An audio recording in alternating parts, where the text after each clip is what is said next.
Kurikulum vitae dari pemateri pada kesempatan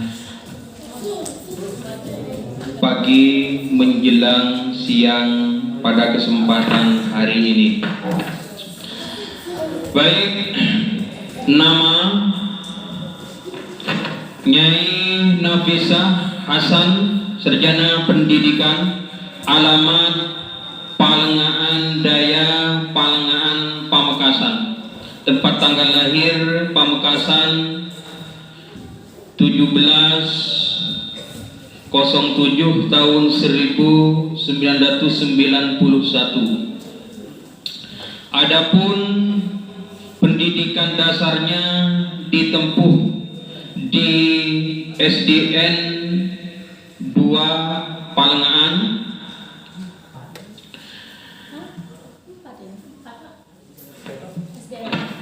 maksud kami pendidikan dasarnya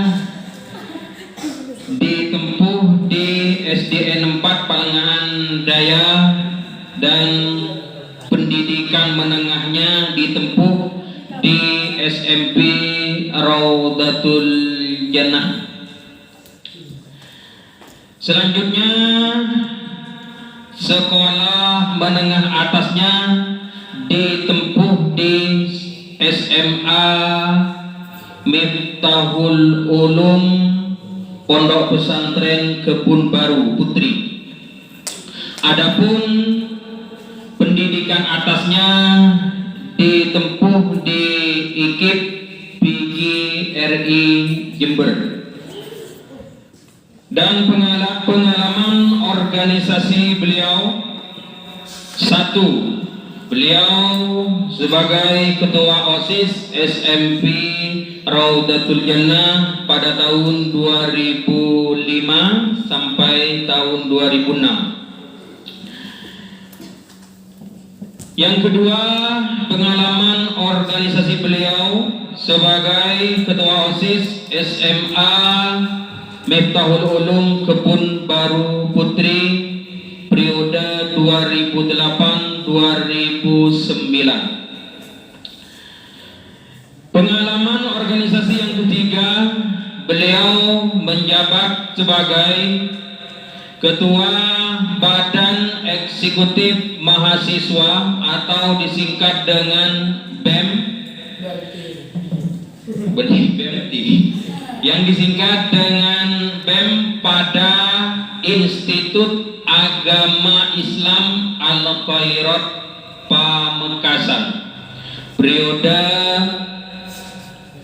2012-2013. Inilah profil dari pemateri kita pada kesempatan pagi hari ini. Dan dari profilnya, beliau alumni SMP Raudatul Jannah, berarti sekolah kita tercinta. Tepuk tangan untuk beliau. Sekarang sudah jadi pemateri, alhamdulillah. Berarti SMA atau SMP Raudatul Jannah ini bukan sekolah yang abal-abal. Jadi bisa mencetak siswa dan siswinya yang berakhlakul karimah dan insya Allah mempunyai ilmu pengetahuan yang tinggi sesuai dengan syariat-syariat Islam, yaitu berjalan di jalan yang lurus, ihdinas siratal mustaqim siratal anbiya wal mursalin. Dan saya tidak usah basa-basi lagi, mari kita ikuti seminar yang kedua, yang mana dalam hal ini akan disampaikan oleh Yang Mulia Ibu Nyai Nafisah Hasan, Sarjana Pendidikan. Kepadanya disilakan.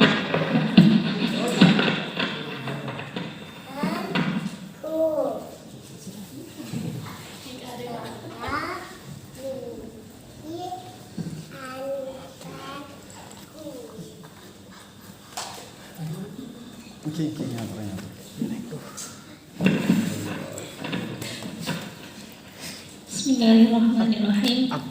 Assalamualaikum warahmatullahi wabarakatuh. Waalaikumsalam warahmatullahi wabarakatuh. Alhamdulillah saya ucapkan pada pagi menjelang siang dan salam sehat semua ya. Yang pertama yang terhormat, yang saya hormati pengasuh Pondok Pesantren Raudatul Jannah Tabusan Alladzi sami'na wa ata'na. Yang kedua yang saya hormati Kepala Sekolah SMP SMA Raudatul Jannah Tabusan. Yang saya hormati juga para dewan guru serta pemateri yang pertama yakni Bapak Pusairi dan juga para staf-staf sekolah SMP SMA Raudatul Jannah juga. Selawat beserta salam semoga tercurah limpahkan kepada keharibaan sang legendaris Islam yakni Nabi Muhammad Sallallahu Alaihi Wasallam,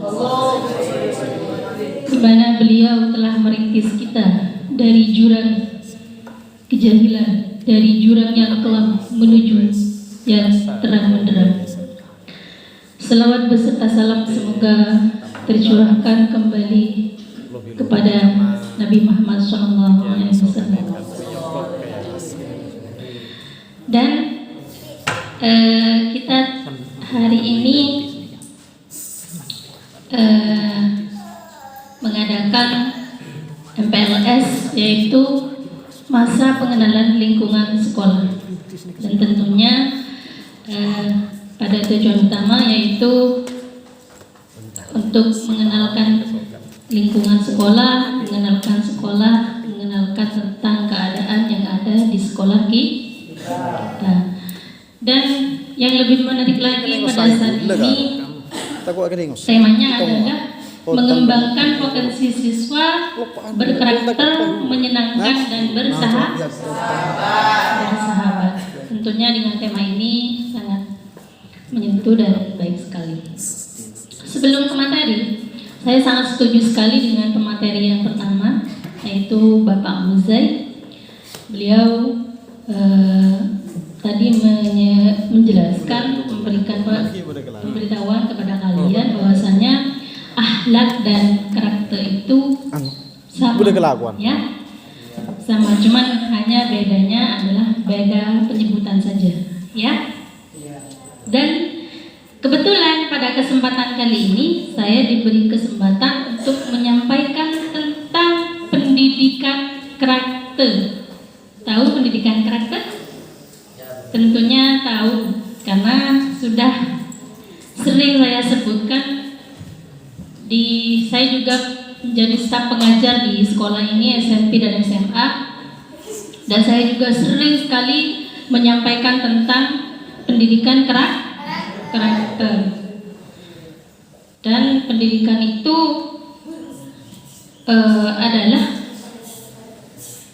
pendidikan karakter itu disebut dengan istilah character education. Tahu tidak character education? Itu makna pendidikan karakter. Coba semuanya. Character education. Ya. Jadi character education atau dikenal dengan istilah pendidikan karakter itu dalam konteks sekarang sangat relevan mengatasi krisis moral yang sedang melanda di negara kita. Kenapa? Karena di negara kita pada saat ini sedang dilanda karakter yang mungkin kurang patut untuk dicontoh, atau karakter yang mungkin kurang pantas untuk ditiru. Kenapa? Karena krisis tersebut, krisis yang melanda negara kita itu diantaranya adalah minimnya suatu tindakan atau karakter yang kurang baik. Contohnya adalah pergaulan bebas. Sering terjadi pergaulan bebas, pembunuhan, apalagi seksual, apalagi narkoba, bagus. Lagi sabu-sabu, penyalahgunaan sabu-sabu dan narkoba. Selanjutnya ada juga, selain itu ada penyalahgunaan obat-obatan terlarang. Selanjutnya ada juga pornografi dan aksi. Sering terjadi di negara kita. Bahkan banyak, tidak hanya di perkotaan sekarang. Adik-adikku tercinta, tidak hanya di perkotaan yang terjadi seperti itu. Di perdesaan pun juga terjadi. Sudah sering saya sampaikan kepada kalian bahwasanya krisis yang sedang melanda di negara kita yaitu tentang krisis minimnya pendidikan karakter.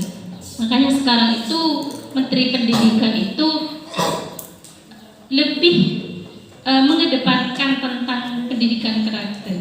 Karena ketika karakter masa muda atau karakter pemuda di negara ini runtuh atau rusak, maka negara juga akan rusak. Negara akan bangkit, negara akan menjadi negara yang aman dan makmur serta berdaulat. Itu bergantung pemudanya, ya. Jadi kita sebagai pemuda negara Indonesia harus menjaga yang namanya karakter yang baik, bertingkah laku yang baik, ya.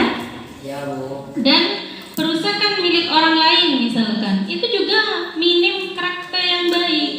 Merusak hak orang lain, mengambil milik orang lain, itu sama-sama karakternya kurang baik.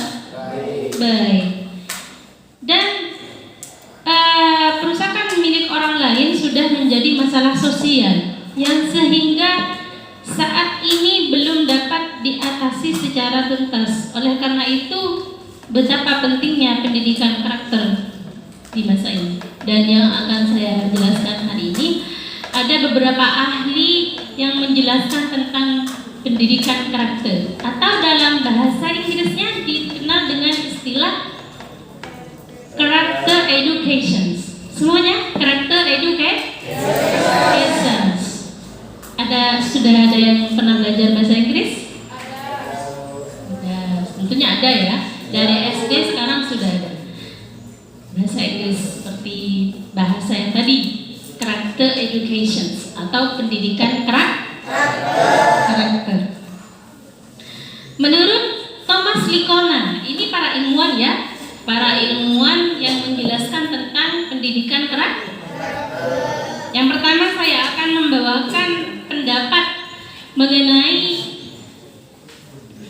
pendidikan karakter menurut Thomas Lickona. Siapa Thomas Lickona? Yaitu ilmuwan filosofi yang menjelaskan tentang pendidikan karakter. Siapa tadi namanya? Thomas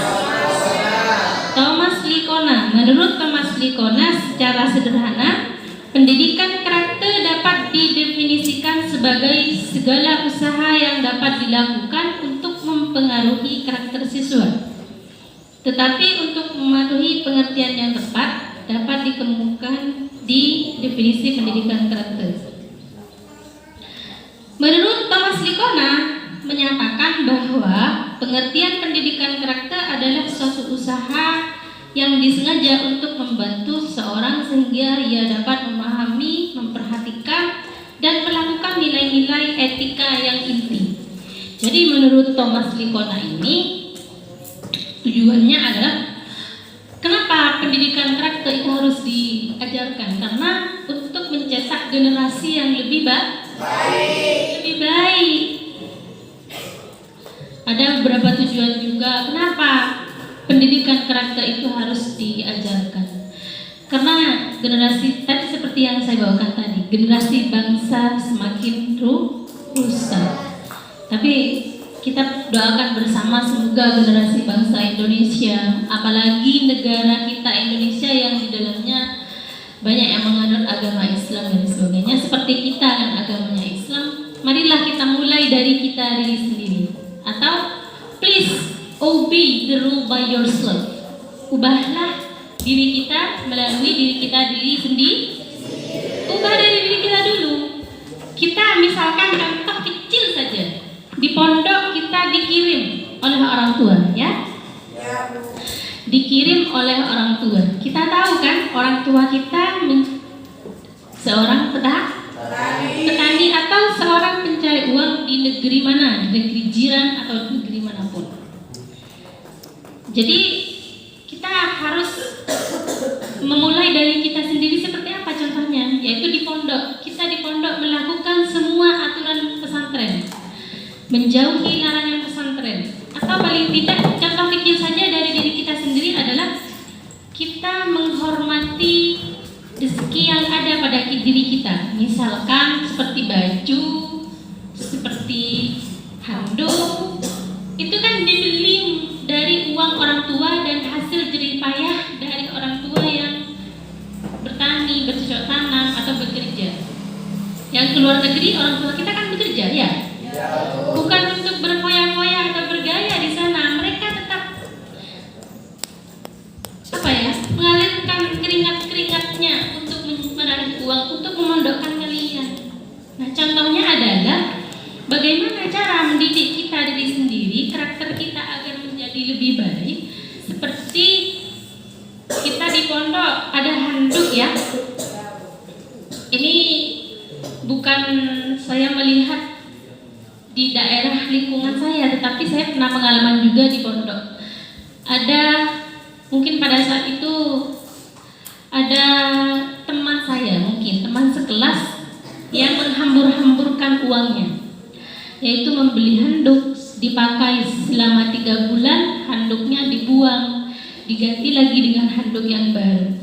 Membeli baju, bajunya dipakai setengah tahun masih bagus, bajunya dibuang ataupun tidak diperhatikan, ditelantarkan. Itu adalah contoh karakter yang kurang baik, yang tidak pantas ditiru oleh kita semua. Nah, itu merupakan cara memperbaiki karakter kita diri sendiri. Contoh kecil dari itu saja dulu, ya. Jadi kita jangan sampai menghambur-hamburkan uang, karena kita ingat bahwasanya orang tua kita itu untuk mendapatkan uang 10.000, 25.000, 50.000 itu dihasilkan dengan jerih payah dan mengalirkan keringat-keringat dari kepala sampai kaki. Jadi kita harus ingat. Nah, dari itu mungkin kita akan bangkit kesadaran, oh iya, orang tua saya ini adalah orang biasa. Apalagi orang yang sudah punya atau kaya raya, jangan mentang-mentang orang tua atau keluarga itu mampu membiayai kalian dengan sefantastik lah, mewah lah. Tidak usah. Kita mungkin kalau lebih bisa disimpan, bisa digunakan di kemudian hari. Itu yang perlu saya sampaikan pada kalian mengenai pendidikan karakter. Nah, tadi menurut pendidikan karakter menurut Thomas Likona. Secara sederhana, pendidikan karakter dapat didefinisikan sebagai segala usaha yang dapat dilakukan untuk mempengaruhi karakter siswa. Tapi untuk mengetahui pengertian yang tepat dapat dikemukakan di sini. Jadi tujuan Likona ini, pendidikan karakter ini harus ada karena akan membuat siswa itu lebih memahami, selain lebih memahami juga memperhatikan, juga mengerti terhadap situasi dan kondisi. Itu menurut ahli psikolog atau ahli yang berkenaan dengan pendidikan karakter yang pertama. Yang kedua, ada ahli pendidikan karakter yang kedua, namanya adalah Suyanto. Tahu Suyanto? Tahu namanya, tapi kalau di tetangga kalian yang namanya Suyanto, ya Suyanto, ya? Ya. Kalau yang ini Suyanto yang pakar ahli.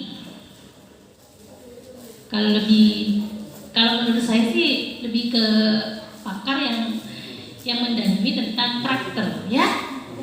Karakter. Sebenarnya kan karakter itu adalah ilmu yang mempelajari tentang tingkah laku manusia.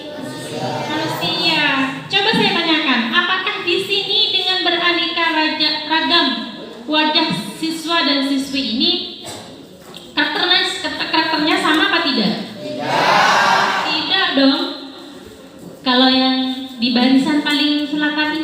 wajahnya tidak sama, karakternya juga tidak sama. Memang jenisnya sama-sama laki-laki. Barisan paling selatan, utara, itu laki-laki semua. Ada yang paling depan, ini namanya siapa? Khairul Nizam. Di belakangnya lagi Aldi, ya. Di belakangnya lagi Husni, di belakangnya lagi Khobir. Ini sama-sama laki-laki, sama-sama mempunyai jenis kelamin laki-laki, tetapi secara karakter berbeda. Beda orang, beda karakter. Misalkan saya punya saudara 5, 6 dengan saya nomor 4 dari yang lebih sepuh. Dari ke-6 bersaudara atau dari ke-5 bersaudara dari saya, tentu sama yang perempuannya sama-sama perempuan, yang laki-laki sama-sama laki-laki, tetapi secara karakter itu berbeda, secara tingkah laku itu berbeda, dari cara berpakaian, dari cara berbicara, dari cara sopan santun, dari cara berkedip mata dan lain sebagainya, itu beda semua. Karena yang paling saya tekankan adalah beda orang, beda karakter. Atau teman-teman OSIS putri atau laki-laki teman-teman OSIS putra, Erfadoli dengan siapa di sebelahnya? Siapa? Hamidi. Erfadoli dengan Hamidi itu secara penglihatan sama-sama laki-laki, ya kan? Ya. Tetapi beda antara Erfadoli dengan Hamidi itu beda.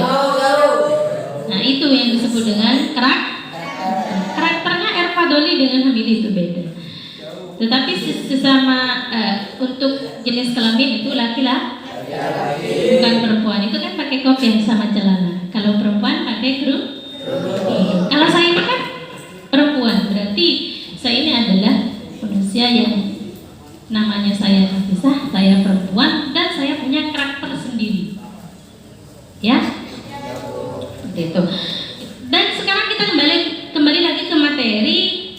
Ada ahli yang nomor 2, menurut Suyanto ini mendefinisikan karakter sebagai cara berpikir dan perilaku yang menjadi ciri khas tiap individu. Jadi seperti yang saya sebutkan tadi, karakter menurut Suyanto, karakter itu menjadi ciri khas pada diri setiap individu. Misalkan di sini ada yang namanya Aldi. Karakternya tidak sama dengan Alda, ya. Alda dengan Aldi namanya hampir sama, cuma beda A saja. Tetapi karakternya berbeda. Nah, itu menurut Suyanto. Jadi setiap individu memiliki karakter yang berbeda. Dan untuk hidup dan bekerja sama, baik dalam lingkungan keluarga, masyarakat, bangsa maupun negara. Itu menurut para ahli yang kedua.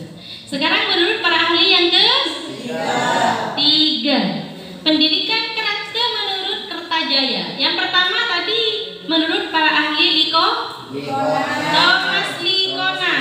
Yang kedua, yang ketiga sekarang adalah Kertajaya. Menurut Kertajaya, silahkan disimak ya, nanti kalau ada yang penting dicatat, karena catatan kalian itu akan menjadi bukti bahwa grup kalian itu the best, ya. Pendidikan karakter yang nomor 3, yaitu menurut Kertajaya. Karakter menurut Kertajaya adalah ciri khas yang dimiliki oleh suatu benda atau individu. Ciri khas tersebut adalah asli dan mengakar pada kepribadian benda atau individu tersebut. Jadi karakter menurut Kertajaya ini dimiliki lah, istilahnya dimiliki oleh dirinya sendiri. Sebenarnya penjelasannya hampir sama, secara artian hampir sama, cuma memperluas bahasa saja, ya. Karena seperti yang saya sebutkan tadi, beda orang, beda benda, beda karakter, beda beda berperilaku juga. Itu karakter. sudah sering saya jelaskan kepada kalian semua dalam kelas yang tingkat SMP, yang tingkat SMA pun juga, bahwasanya karakter ini dimiliki oleh setiap insan yang ada di dunia. Ya?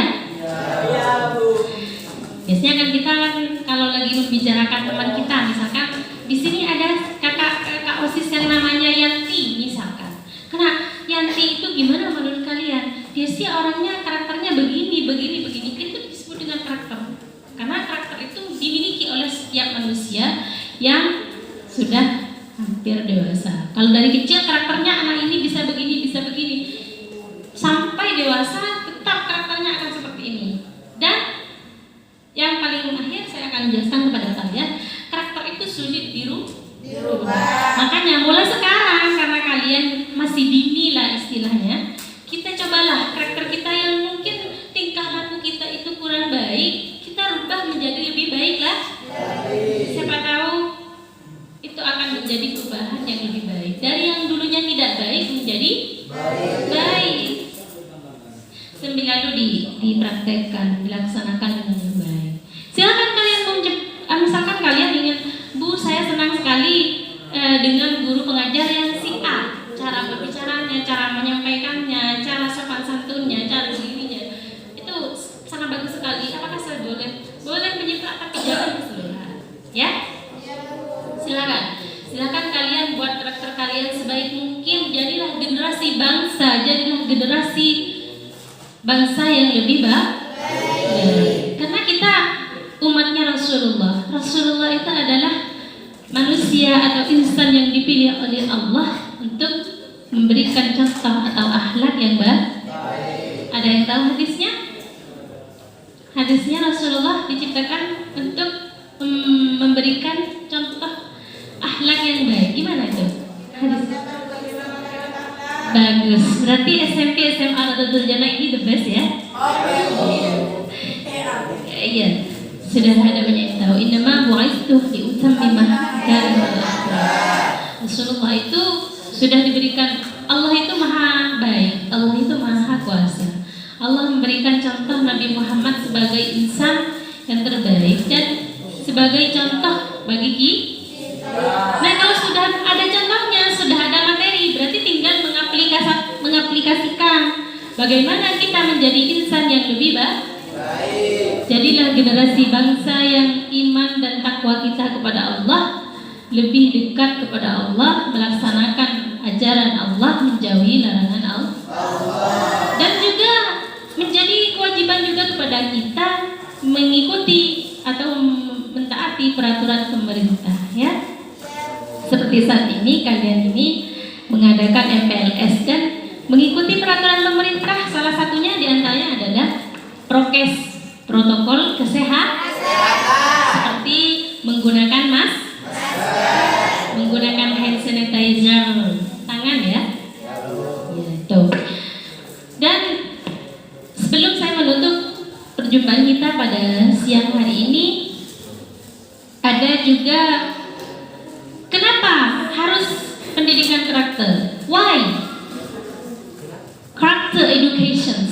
Kenapa karakter education? Karena karakter education itu adalah moral feeling. Dalam bahasa Inggrisnya moral feel, sikapmu moral. Atau karakter education itu dikenal dengan istilah konsep moral atau moral knowing. Moral knowing. Ada juga dikenal dengan istilah moral behavior. Perilakumu. Masih kenal dengan istilah behavior? Masih dong. Moral behavior itu menjelaskan tentang tingkah laku berhubungan dengan pendidikan karakter. Dan yang terakhir, namun di atas semua itu yang paling penting adalah keterpaduan unsur keluarga, lingkungan, masyarakat. Yang terpenting dari keluarga, terus lingkungan. Bagaimana mencetak anak-anak bangsa, mencetak anak-anak kita menjadi kader yang lebih baik, karakter yang lebih baik, akhlak yang lebih baik. Karena tidak ada orang tua atau keluarga yang menginginkan karakter keturunannya itu tingkah lakunya atau karakternya yang buruk. Tentunya menginginkan tingkah perilaku yang baik.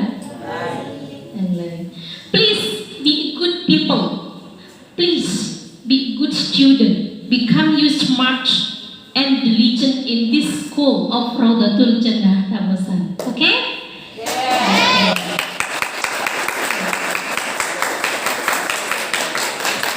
Yang terakhir, namun di atas semua itu, yang paling penting adalah keterpaduan unsur keluarga, lingkungan masyarakat, kebijakan pemerintah di samping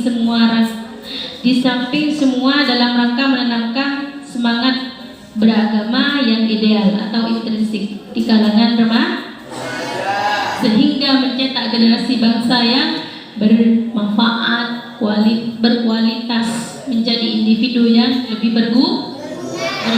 Mungkin hanya ini yang dapat saya sampaikan kepada kalian. Tentunya nice to meet you. Thank you. Okay, terakhir the last matching I see.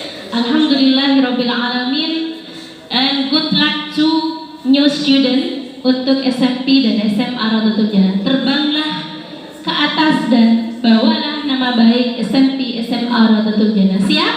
Siap. Raudatul Jannah is the best. Go, go, go. Jangan sampai pada semangat. Tetap mengikuti protokol kesehatan. Saya sangat senang sekali berjumpa dengan kalian pada siang hari ini. Meskipun materi kita sedikit, semoga barokah, manfaat. Saya akhiri. Assalamualaikum warahmatullahi wabarakatuh.